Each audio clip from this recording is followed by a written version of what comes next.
Anyway, I don't know. Sorry, we I'm are being definitely recording now. Yeah. Okay. Good. Go on. I'm actually buying a coat. I'm just finishing that off, but I can do these things at once. No, I think you can multitask. I'll tell you about my morning first. So Yes. I'm feeling reasonably perky at the moment because I've been on a horse, and when I've been on a horse, I'm always happier than when I haven't been on a horse. Sure. It's the only thing.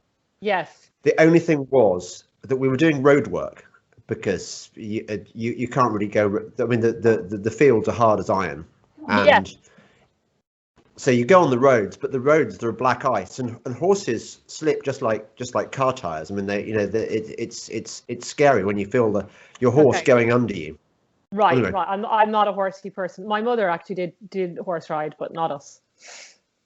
Well, it's in the blood of a lot of Irish, isn't it? Yeah. That's over in Kildare, though. You have to be that's the big horsey country in Horsey County in Ireland.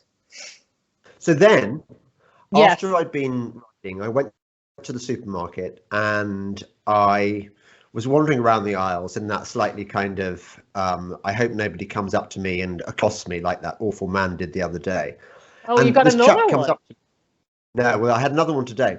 He comes up to me with this really quite a thick mask, and he says, and I sort of recoil, ready for my defence or my rudery or whatever. Yeah. And he says, "Are you James Delingpole?" And I You're said, my hero. "Yes." And he said, "I'm a great fan of your podcast and of your novels." Oh, that's so nice when that happens. I might close that window. That used to happen to me, but it doesn't happen to me anymore. No, I did more national media, but it doesn't happen now. The other thing is because of I've had Laura deprivation. I mean, we should mention briefly what happened last week. About how it was last week, dear listener, while I close the thing. Yeah, last week, dear viewer, what happened was that Laura and I recorded a podcast for your delectation, and the internet was really bad, not least because my satellite dish needed replacing, and so I there came a point halfway through where I sort of said, "This is no good. We're going to have to recall." So I recalled, but forgot to press the record button, and unfortunately, the best part of our chat, wasn't it, was when I went on a rant about Captain you were the best part of the chat. In fairness, and it was one of those moments, like, it's a bit like the person from Porlock coming to interrupt Coleridge when he's in the middle of his composition. It's one of those moments that will never be recreated. We couldn't have gone back and recreated it. You lose the energy. Here we are. You did write it, in fairness, so you know that's always useful. I meant to ask though, this is not anything related. Is it not very cold? I didn't leave the house for 5 full days this week because it's too cold for me. I don't operate on 0 temperatures. Funny you say that.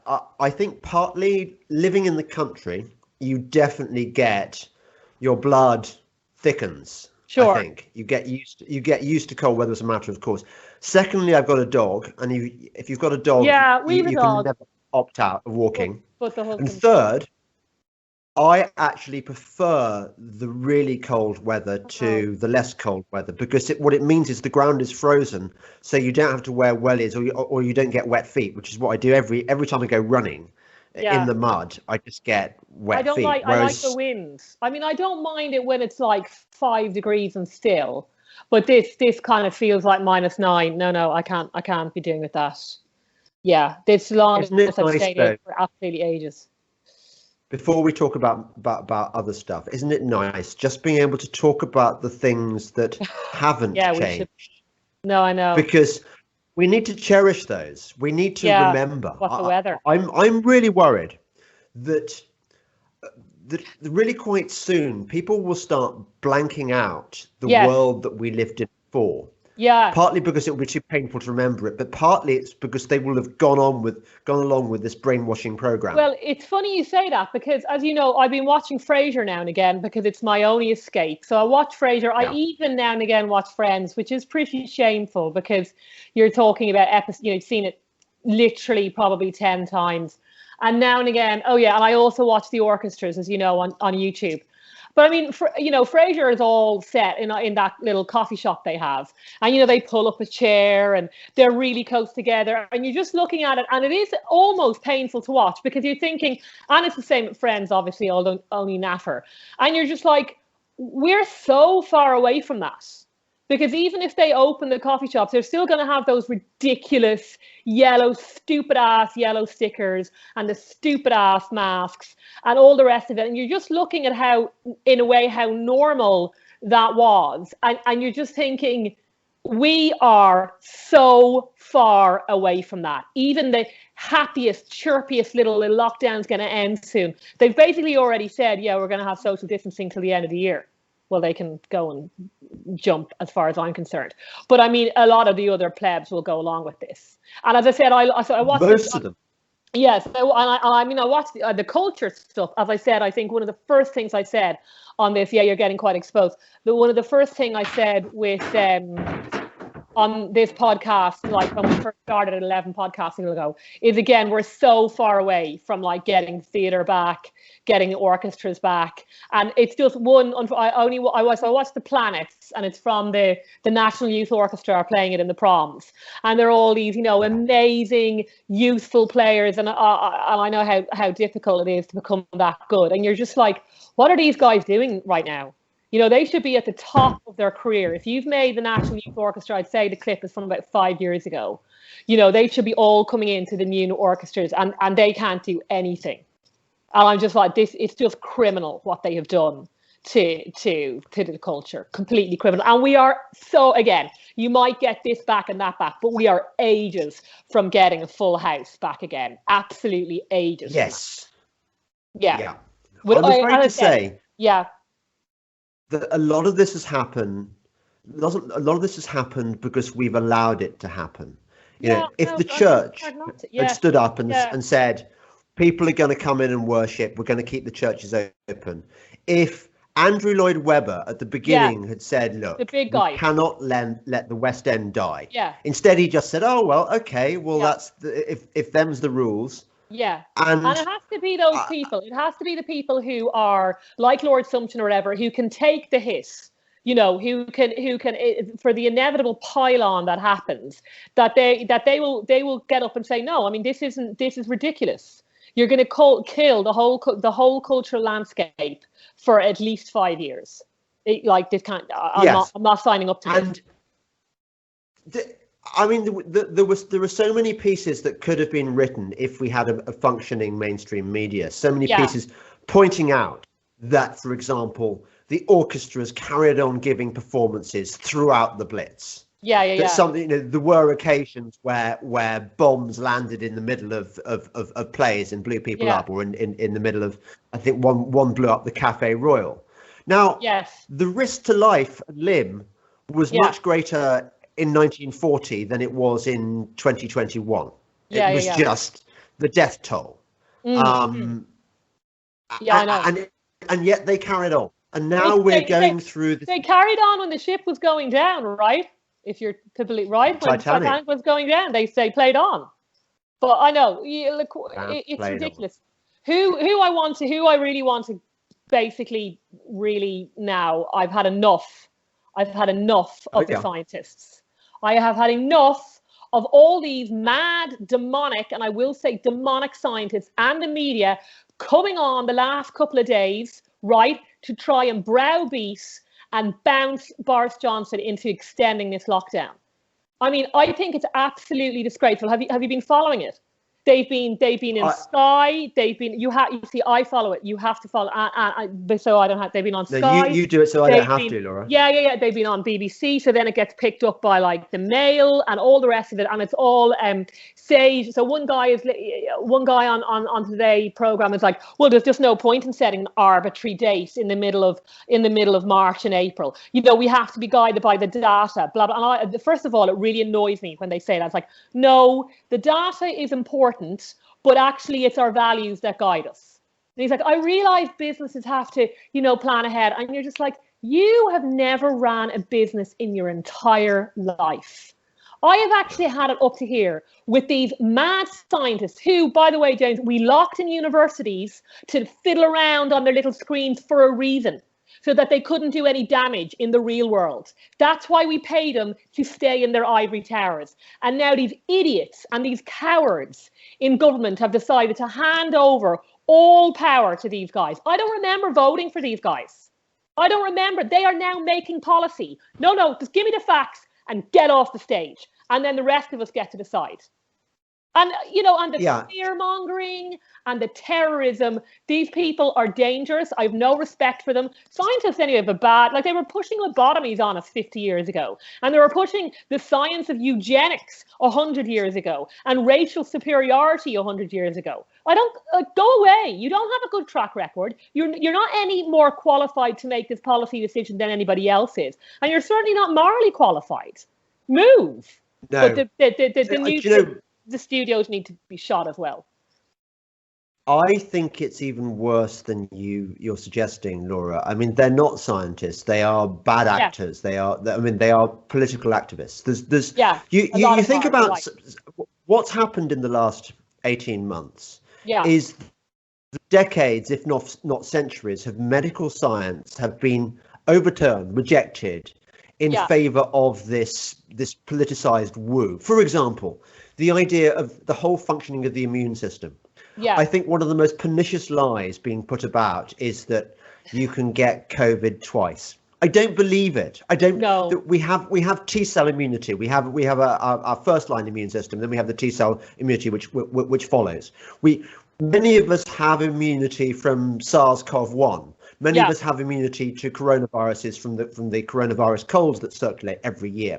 And yet these charlatans have put about this lie that we don't have these immune systems, and the only way of looking after ourselves is the vaccine. And then, it turns out that even the vaccine can't protect you. It doesn't stop you transmitting or getting it. It just might make the symptoms a bit milder. Let's not talk about the side effects. Let's talk about the fact that if you're pregnant, it could abort your baby. Let's not talk about the fact that if you're exposed to the wild virus, then you can have a seriously bad reaction. I mean, somebody like me who's had coronavirus and then to take the vaccine, which I'm not going to do, I'm putting myself at risk. Why am I being bullied into doing this? Why are they lying to us about so many things? Why have they been suppressing things like ivermectin? Why do they lie to us about hydroxychloroquine? This is where I get frustrated with Toby Young. It's simply not enough to go, well, this is what the experts on that side of the argument are telling us, so let's give them a fair hearing. No, they can fuck off. I mean, did you see the debate between your boyfriend, Dan Hodges, and Peter Hitchens would be more likely to be my boyfriend, thanks very much. But sorry, that was below the belt. That was really cruel. Sorry. I take that back. Did you see your friend Dan Hodges and Peter Hitchens? I saw it up on Twitter. I didn't watch it because I can't bear it. I just can't. I can't. Okay. Can I summarize Dan Hodges' argument? I mean, Dan Hodges, the guy who turned on a pin. He did his U-turn. Lockdowns. This lockdown was necessary because Ivor Cummins and Mike Yeadon underestimated the second wave, and because they were proved wrong, therefore locked. It was just absolute. It was kind of like, well, you said this, and that wasn't right, so that's why we're going to have lockdowns. And I was thinking, where are the grown-ups in the room? I mean, Peter Hitchens is a grown-up, but unfortunately, Peter Hitchens is also so black-pilled that he's kind of resigned to the world going to hell in a handcart because he knows that God will judge and he's going to be fine in the afterlife. Well, okay, that's all right, but I think actually one needs to, that kind of Christian tinged fatalism whereby what happens in the world is just whatever, what will be will be. It's the thing like that frustrates me about Peter. He's great, but he's never talking about solutions. It's just like, well, I said this 20 years ago. I wrote this. Well, okay, you're right, Peter. You were right. But actually, some of us actually want to live our lives. Some of us want to fight back. Yeah. You're not giving us any hope. No, I know. Well, I mean, look, the whole thing, I mean, Dan Hodges, I now and again go over to his Twitter feed for hope, because I want to see, you know, what he's predicting. And of course, the irony, of course, is I hope I'm wrong and he's right. No, we're going to come out of this soon. And so they keep coming out the last 5 days, you know, pushing everything back. You know that the 22nd of February, you know, when we're supposed to be getting our route out of lockdown. Yeah, they tried to budge on that date as well. It's like they're pushing back the actual date. You can only imagine what this stupid ass exit route is going to look like. And it's all going to be contingent on the numbers anyway, right? They're just going to go, so in March, on the 24th of March, we're going to allow you meet 3 people in a park at 3 p.m. And as long as it's sunny and the rainbows are out and the virus is down to 2 people. Yeah. And then that'll all be like, woohoo, we've got our roadblock. And you're just like, it's all going to be completely conditional. And then that other, oh my God, Tom Harwood. Well, it's much harder to oppose lockdown now that we have a clear exit date. So myself and Julia Hartley were like, what's that now? Oh, hang on, did we miss a big press conference? I'm sorry, it's clear exit. You don't even have a date for the date of exit, and the whole exit will be completely conditional. And they've literally pumped up the propaganda the last 3 days saying, oh, well, yeah, I mean, we're just so far away. No, don't be booking any holidays in the middle of August, which is like 8 months away. No, I wouldn't be doing that. And you're just like, how can you actually type that? You're an actual journalist, and it is factually incorrect to say we have an exit date. We are currently in an indefinite lockdown. We have think it's no date. It's indefinite. Don't call me. I'll call you. And we don't even know what the criteria are or anything. I mean, I can't even go. I can barely even talk about it anymore. It's so ridiculous. I only have some hope in that when the weather changes and the weather does go in spring and summer, and I'm sure they've calculated this in. I mean, people are just not going to stay indoors. It's been a pretty brutal winter, both in terms of the weather and obviously nobody has been to like a restaurant. I mean, they can keep the restaurants closed if they want, but I mean, everyone's just going to be drinking in the parks. Everybody will be out. Not even the idiotic British public are going to stay in when it's like 22 degrees out. That's not going to happen. I got a tiny sliver of hope the other day when I got sent some footage taken by my boy at Durham. Oh yeah. Of where it's been snowing and they were tobogganing. Yeah. And there were 4 of them on a toboggan, you know, like close together. Yeah, they weren't wearing masks, and there were people all around them having snowball fights and also tobogganing, and there were no police coming in to arrest them. And I was thinking, yes, this is the kind of world we used to live in, where you could go tobogganing in the snow without the police coming to say, all right. No, absolutely. So I mean, I'm pretty confident on that, but whether or not you can actually sit down and have a civilized meal together, I don't know. But I mean, the idea that after this, you know, basically a year of lockdown, and I've said pretty brutal weather, people are going to stay inside. It's you know, this is fantasy land. I assume their little behavioral scientists out there have calculated that in. No, but you're right about the scientists. I perhaps, to any real scientists out there, and I put engineers in that bracket, you know, people who actually build stuff, and, you know, chemists and physics, I apologize. I don't mean you guys. I mean, you know, the witch doctors and the guy with this crystal ball, Neil Ferguson, and all the other charlatan behavioral modelists out there. You know, stop calling yourself a scientist. Just stop it. Just stop it. You only ever use a computer to make all your stupid predictions anyway. You know, like I've had enough of them. But again, why are the media them and not say some of the not totally crap MPs out there, or you know, mom of disabled child who can't take it anymore? Oh no, they don't. I know. There are so many stories that we've got fear to papers could be. Yeah. The papers could be running so many stories showing the other side of the coronavirus, of the real victims. Yeah. But they're not doing it because I just did a really good podcast with one of your compatriots. Which one? With John Waters. Oh yeah. John, he's fantastic, and we talked about this because, you know, being both hacks who remember the era when there was a media worth the name. Yeah. And we talked about how, because the media has been collapsing, as we know, for over a period of years for a number of reasons. Partly the internet has stolen all the advertising, and partly it's because the papers have no sense of identity anymore. They're run by children who would more or less work for free. They just want a job in the media, and they're all sort of lefty political activists anyway. Yeah.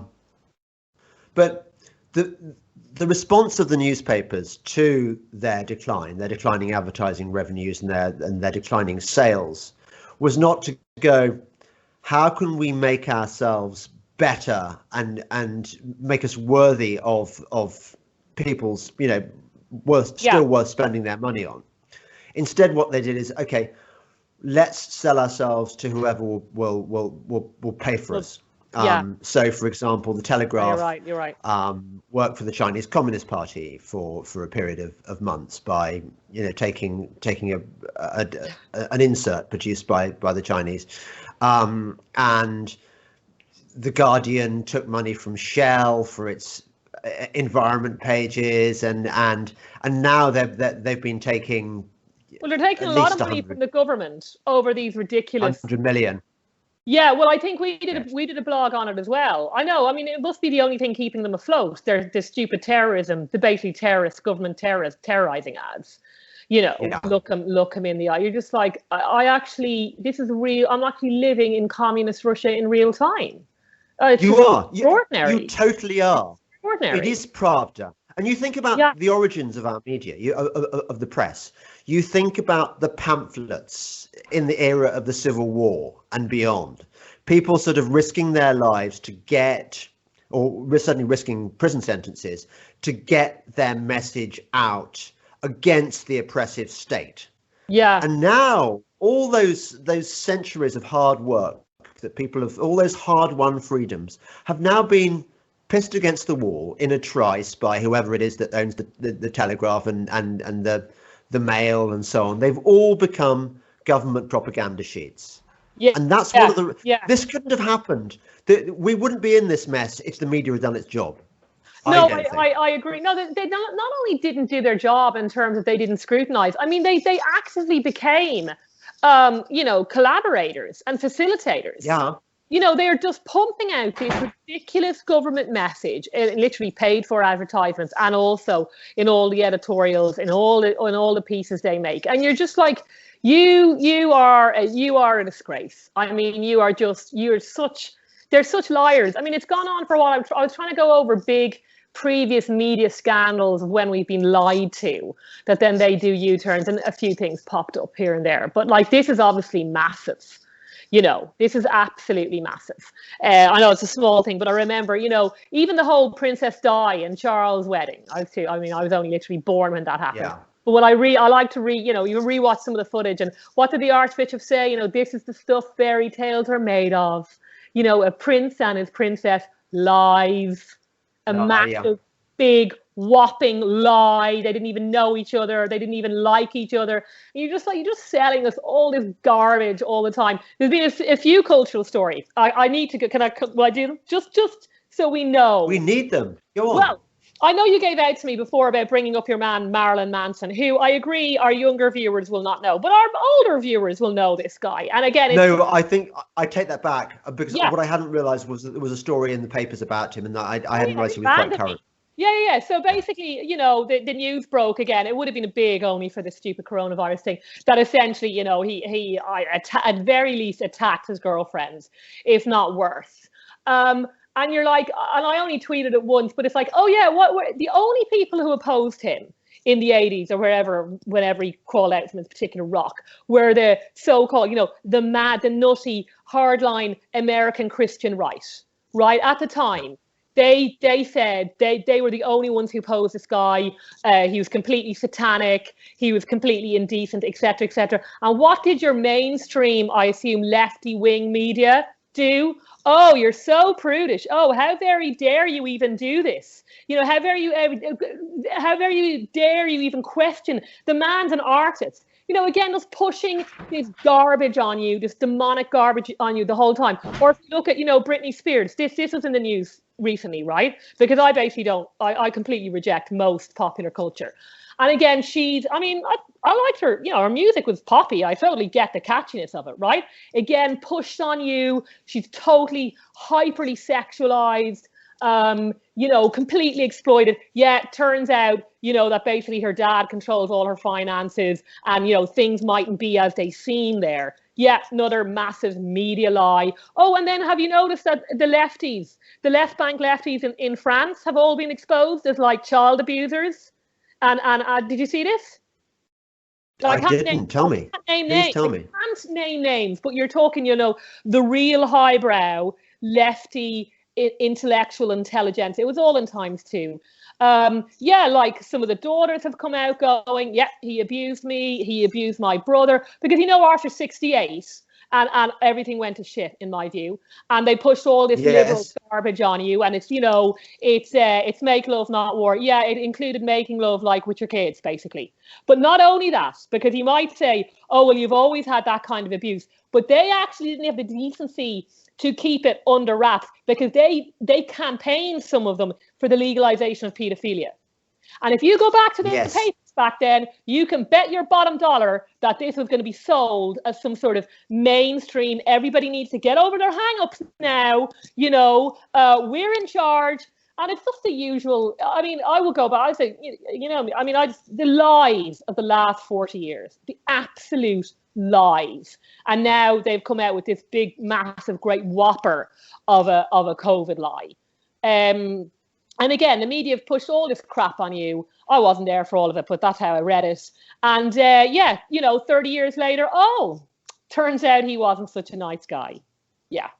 Yes. Yeah. Well, we did say, and we were shouted down. Well, I think we've discussed this before, that it is a characteristic of declining civilizations that they become more perverted in their sexual tastes. In fact, I almost think they exult in it. I think that for the sort of the upper elite default position actually is what you've just described. And it's also it's rife.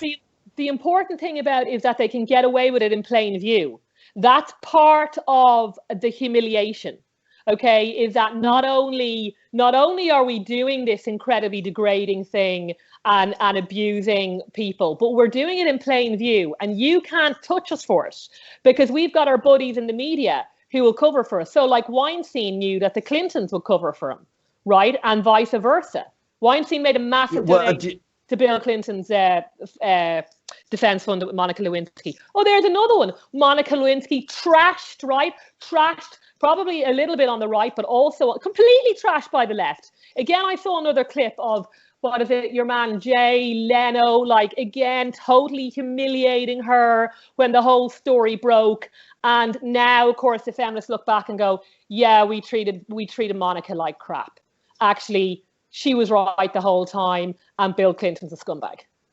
Remember? Yes. Remember all that? Yeah. And when the Republicans said, actually, I don't think you should be, manhandling your intern half your age in the Oval Office. Oh, well, that's the Republicans, They're just so prudish. Like, get over yourselves, people. Yes. This is all the time.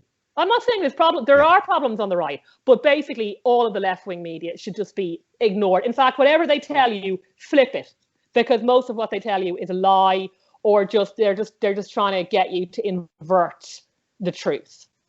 Oh, I feel better. Well, that is the classic Saul Alinsky tactic that he says.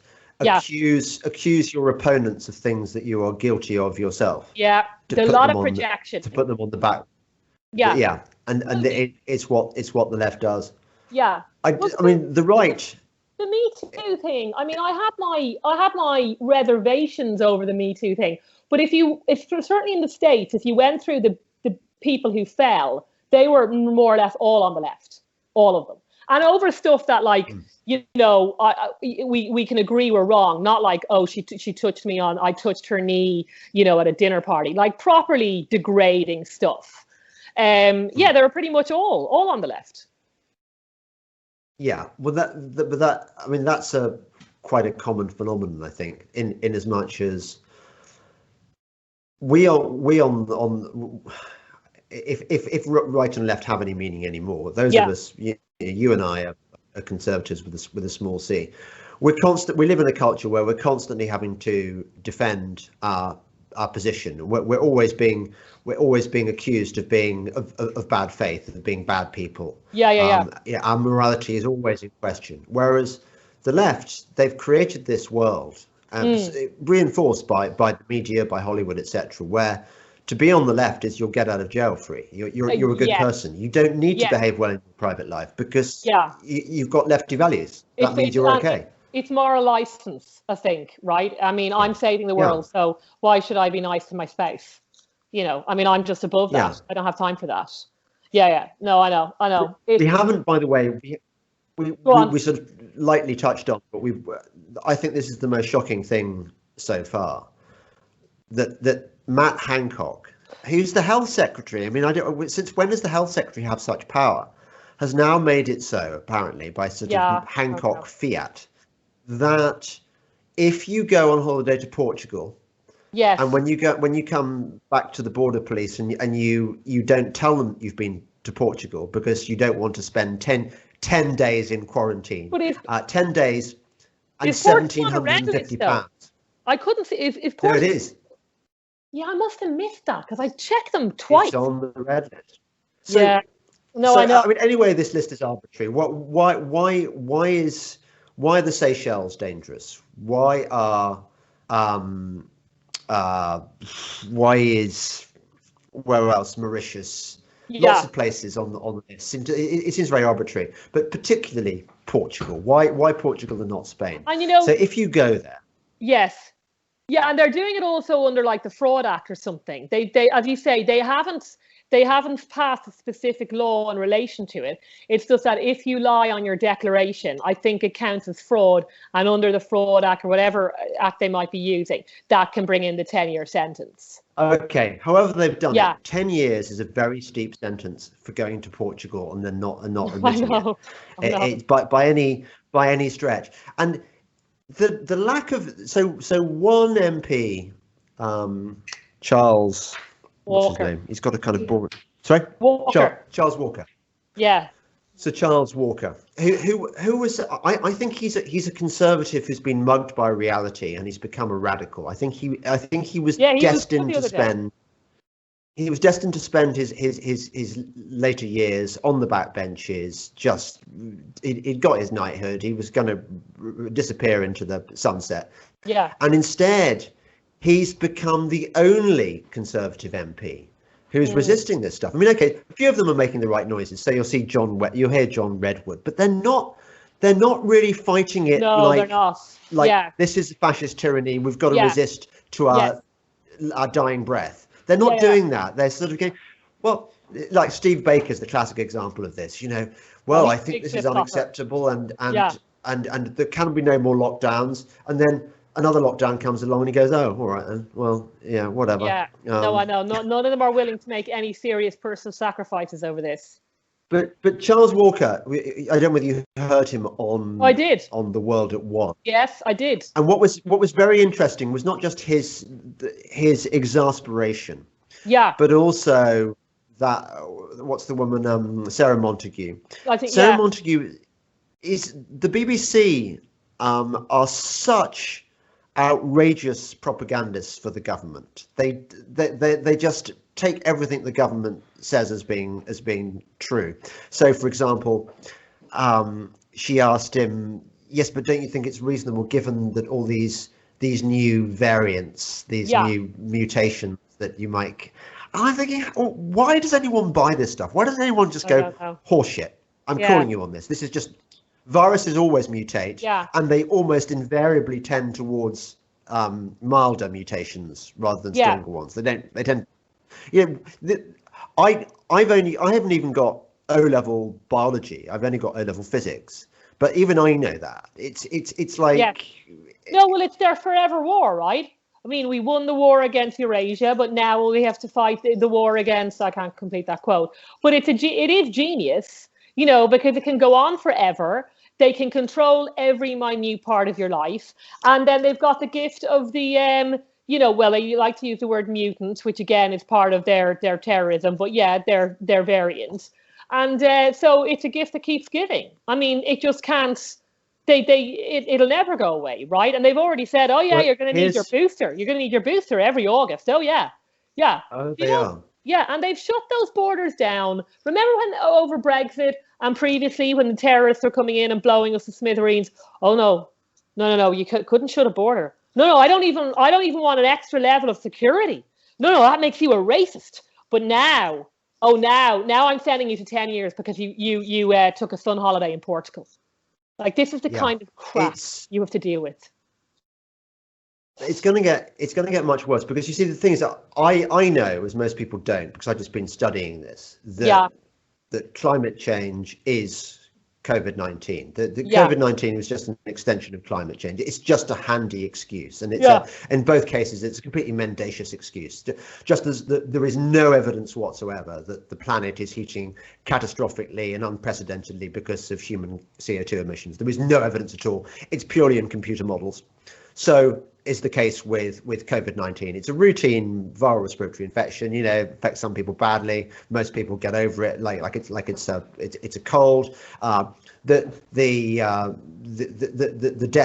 mortality figures are really no worse than they've been in the last century. I mean, actually, they're better than they have been in the last century on average. So it's completely fake, and they're going to. Their viral problem is going to mutate into this kind of all-purpose arse-covering climate change thing, where, having effectively shut the borders and stopped us flying, they're going to say, well, I think we should continue not flying because climate change, because the planet, because the environment. What happens? And they're going to get away with it because they've shown they can. Well, people will be terrified as well to get on a plane. But what about the, your vaccine passport? They're working on that so that you'll be able to get on a plane as long as you have your vaccine passport. That is just, it's so outrageous that they are forcing us to take things that we talked about. Did we talk about the UK column scoop? I think we may have done on the last podcast, but no one's cancelled it. So an NHS whistleblower appeared on the UK column news site and said that one of the unfortunate side effects of one of the vaccines is that it takes out your immune system, just stops it working more or less for 7 days after you had the vaccine. Right. That's clever, isn't it? Yeah. So you can imagine what happens if you go into an old people's home and you inject these 80-somethings with this vaccine. So all they need is a cold, is a flu, because the flu hasn't gone away. And if it gets them in that week when their immune system is just not functioning, they're going to die. And no one's talking about this because the media is so heavily suppressed but by all manner of influences. I mean, the power of the World Health Organization seems to be in this whole pandemic seems to be extraordinary. And given that the World Health Organization is in the control of the Chinese Communist Party, Dr. Tedros, the war criminal, he's the Chinese stooge. So ditto all these people, like all our sage people. They're all singing from the same hymn sheet. No, but I mean, also, I mean, I totally take the point on the vaccine, but I'll tell you what also annoys me is that, they pop up in the vaccine minister, all that. We've done like 14 million people. We've done 50 million people. And it's like, you're coming out here saying, oh, well, we don't know how it works. Like Grant Shapps actually said that this is the reason for not booking holidays. Yeah, well, we don't know he actually said, we don't know how the vaccine will work. But it's probably true in Shapps' case because he's very, very stupid. The vaccine, you idiot. Why are we spending all this money on it? Like, you've sold it as the exit route. So where's my exit route then? You've pushed it on all these people, as I said, despite the fact that, arguably it's experimental and you rushed it through in 9 months' time, and France aren't so keen on a particular one. But, I mean, we vaccinated like 15 million people, but you'll still have to wear your masks. and you'll still have to keep your distance, and don't book a holiday. And you probably won't be able to hug your grandkids. This is crept back into the papers. Well, why the hell would you take the vaccine if you can't hug your grandchildren? Obviously, people are obeying those rules are bonkers anyway.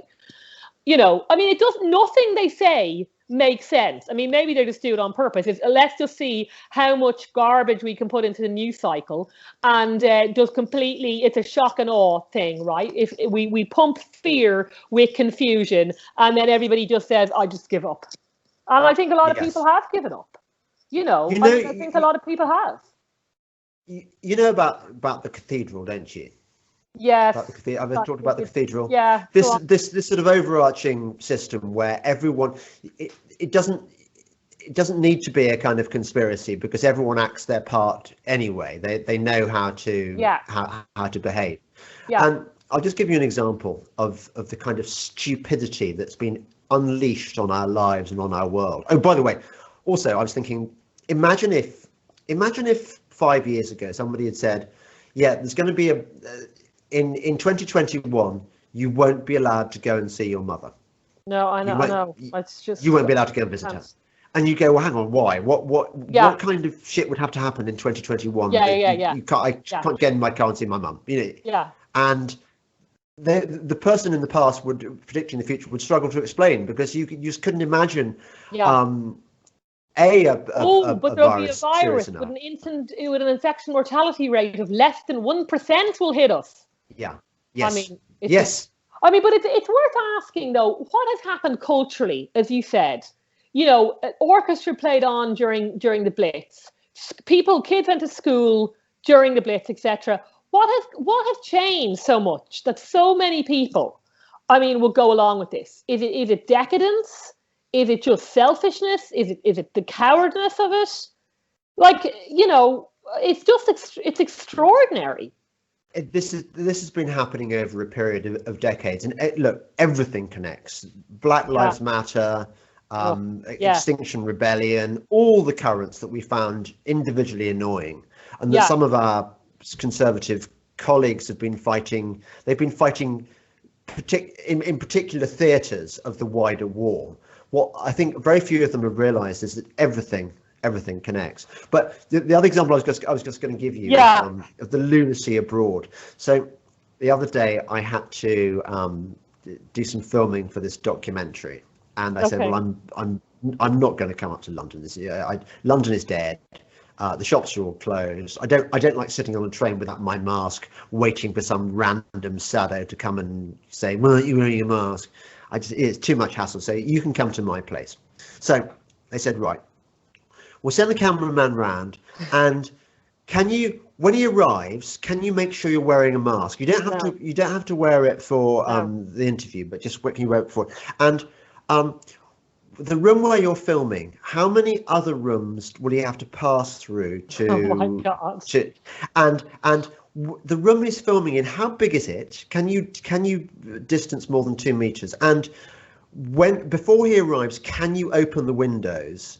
And this was when the temperature outside was -2, and we were like, fuck that.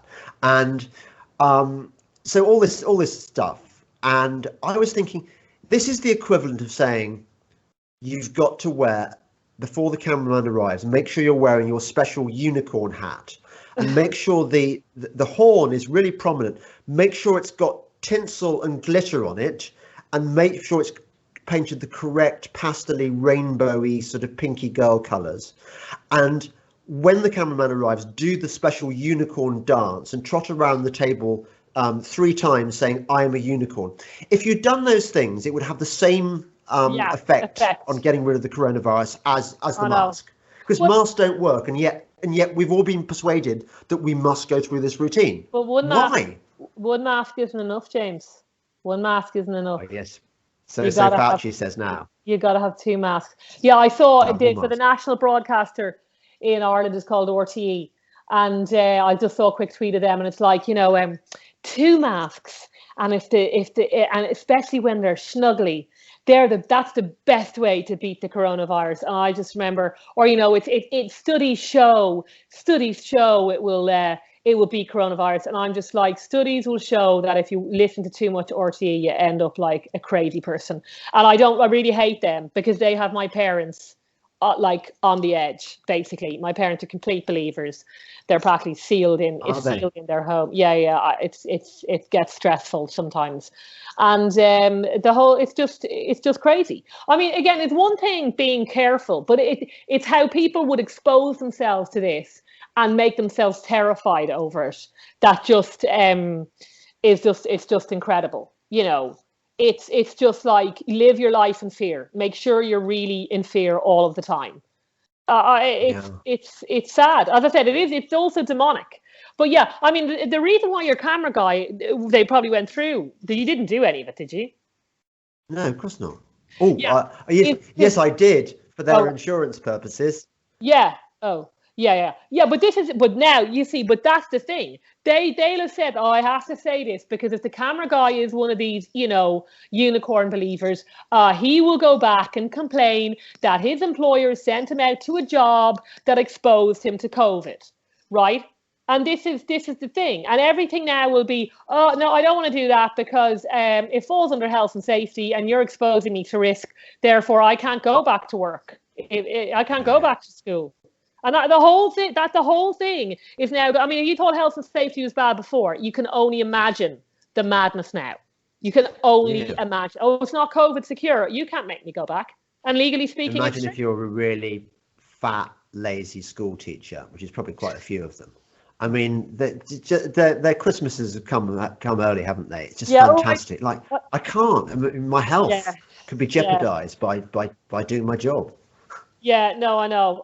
It's the whole thing. I can't. It's difficult to sort of really put your finger on what has been a complete social collapse, really, in the last year. I mean, I genuinely believe, again, not wanting to catastrophize, that's not the right word, but you know what I mean.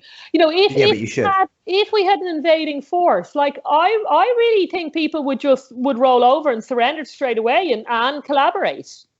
I think people would sell out really, really quickly. I mean, it's scary. It is scary. They've already demonstrated that. Yeah. Yeah. Oh, and this is only over like a virus that you will be fine over. You're willing to surrender so much. Now, granted, we do have to take into the fact that the whole you can risk your own life, but you can't risk other people. That was also genius. That's what makes the virus so genius, right? So, for people who would have said, "Oh no, I will remain strong, but I don't want to." You get this a lot. But I have an elderly mother, or I have blah blah blah aunt, or whatever it is, and you're just like, for God's sake. That's the game they play. Yeah. Everyone does it. It's not about their cowardice. It's about their altruism. Yeah. No, this is it. I mean, it's the genius of choosing a virus. I really want to know who did that. But yeah, no, Matt Hancock is. Well, it's these behavioural psychologists that we are run by behavioural. I mean, this goes back to Edward Bernays, doesn't it? These dark secrets have been with the bad guys for decades now, but they've reached their apotheosis in 2021. No, I mean, it was out today, they've caused the biggest recession for 300 years. So not even World War I, not World War II. I think you have to go back to the deep freeze. Literally 300 years ago, these pseudo-scientists have crashed this economy. And as I said, even if you get your route out of lockdown, the damage is done, both in terms of the economy and our way of life, and whether or not locking people down is seen as acceptable in Western society. That they have won on that, and we will never, we'll never get that back. And so, as I said, and it's a real damage has been done. And as I'm afraid, I do blame a lot of the baby boomers for going along with this, which I may have touched on before and people didn't like. It's like all you had to do was pass on a functioning society, and you have failed utterly to do that.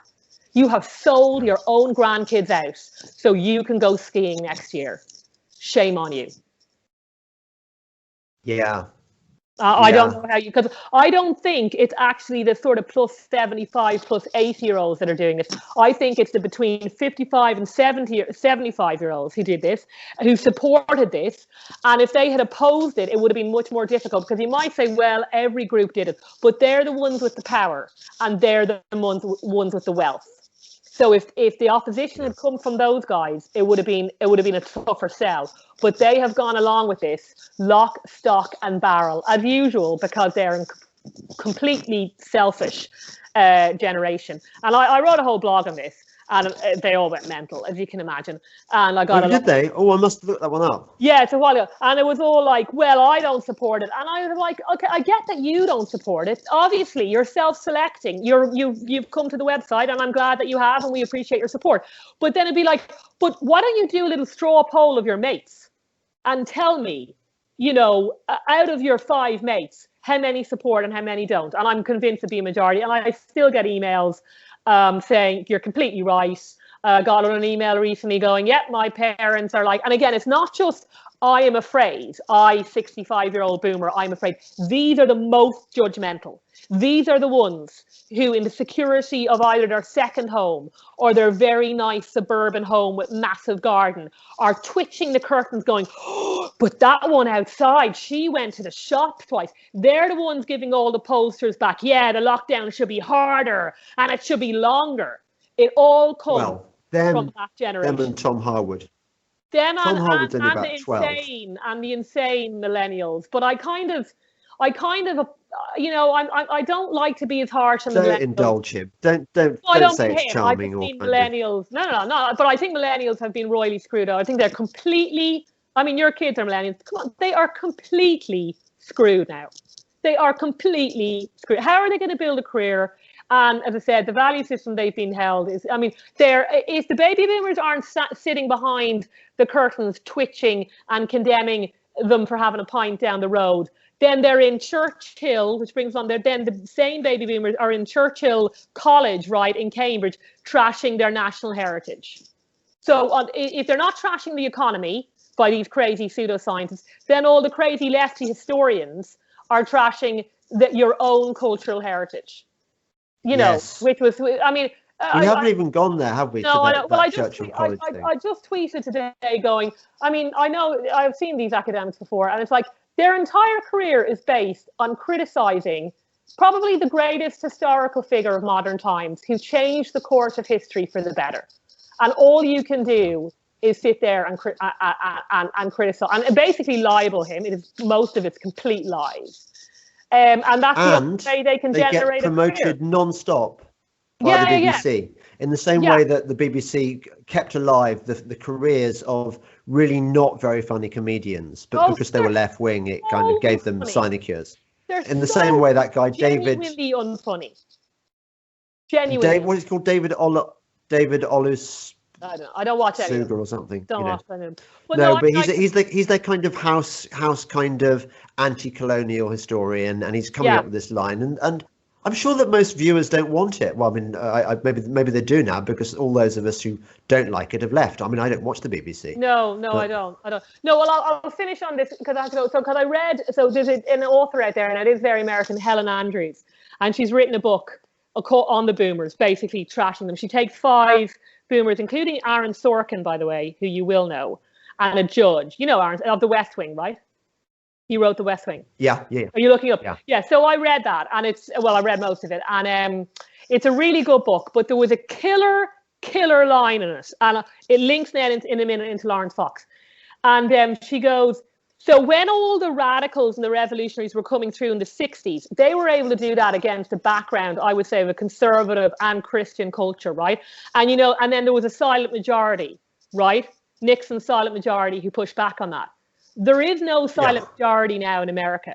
The silent majority are the radicals, all in the universities, in the bureaucracy, and all in the Democratic Party.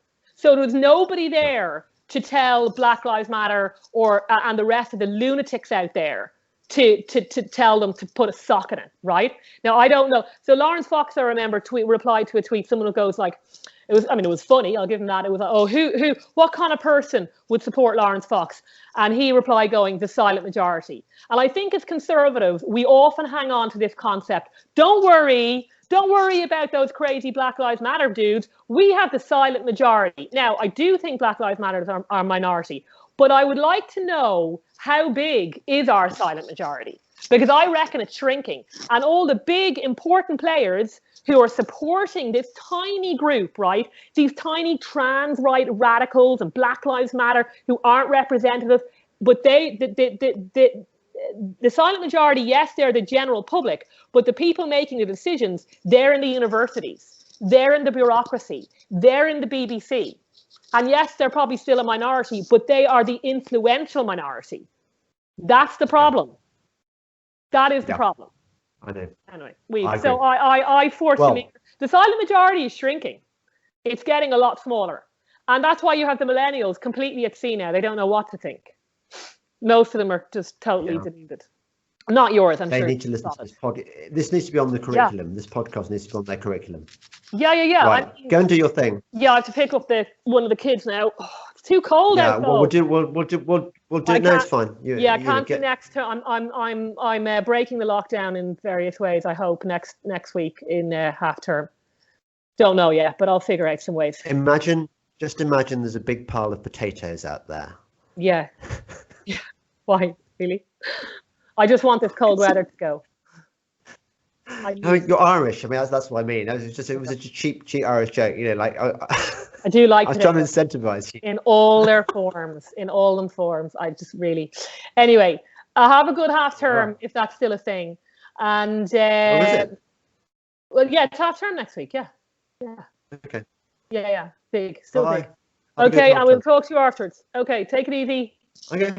Okay. Bye James. Bye.